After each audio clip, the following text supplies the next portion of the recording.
What's up, everybody? We got some big news in the world of WWE 2K. WWE 2K25, as announced officially by 2K, is coming to the Nintendo Switch 2 on July 23rd. That's right, 1st of July, and in just 3 short weeks and some change, WWE 2K will be returning to Nintendo Switch platforms for the first time since the disastrous WWE 2K18.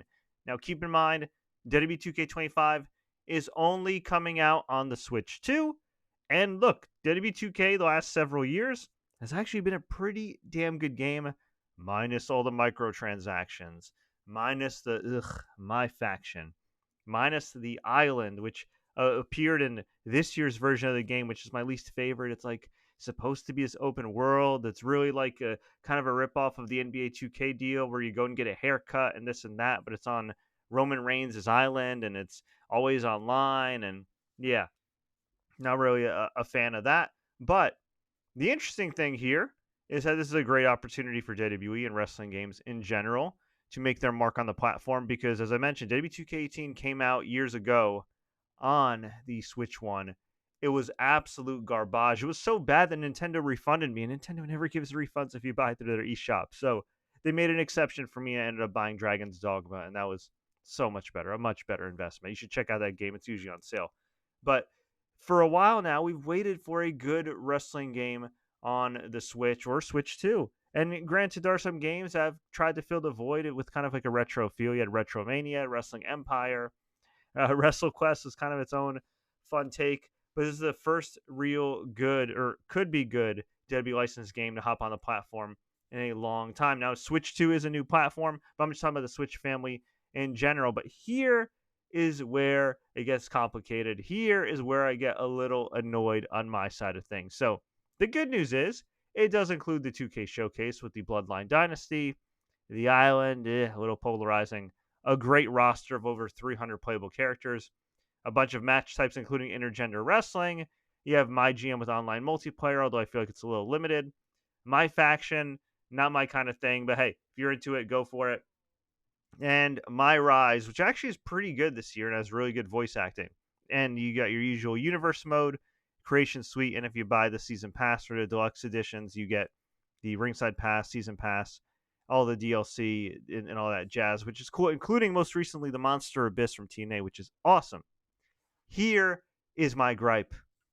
The standard edition is available for full price of $69.99.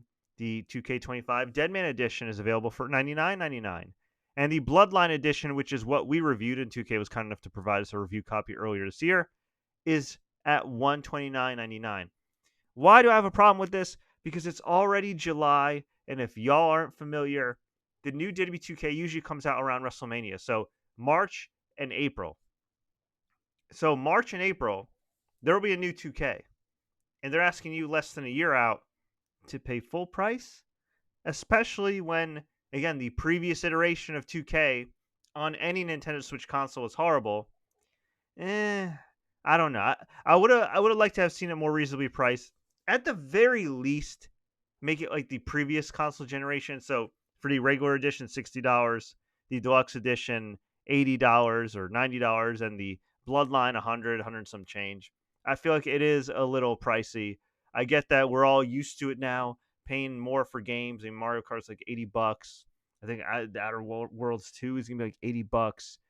We have game key cards. I get it, but I think it just would have been a little bit nice for any Nintendo Switch owners who are on the fence from the previous generation, who had a bad experience with WWE 2K, to, give them a little bit of an incentive. But hey, I guess if you're looking at the incentive is if this runs well, you got a WWE 2K game.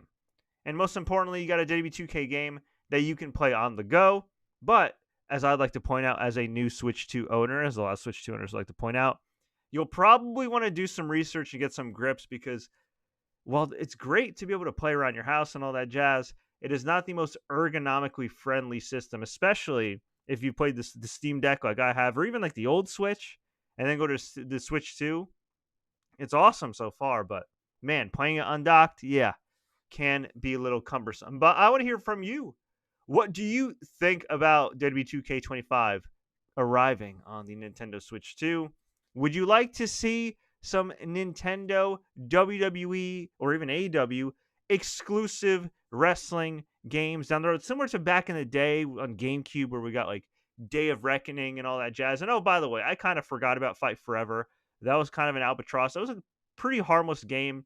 And if you had bought AEW Fight Forever for like $20, I think it would have been a fine investment. But the fact that they were charging $60 for it, the fact that they are still charging for individual DLCs that include like a handful of wrestlers, and the game really hasn't been that good or played all that much by people, especially on Steam. Yeah, kind of ridiculous. So I forgot to shout out them too. So AEW did try to fill the void as well, but we finally have a proper wrestling game as far as modern day, even if it has microtransactions. So would love to hear y'all thoughts. Let me know. Leave a comment below. If you liked this video, please like, share, take care. Don't forget to subscribe and turn on notifications for more updates like this. And until next time, everybody, as always, enjoy the matches.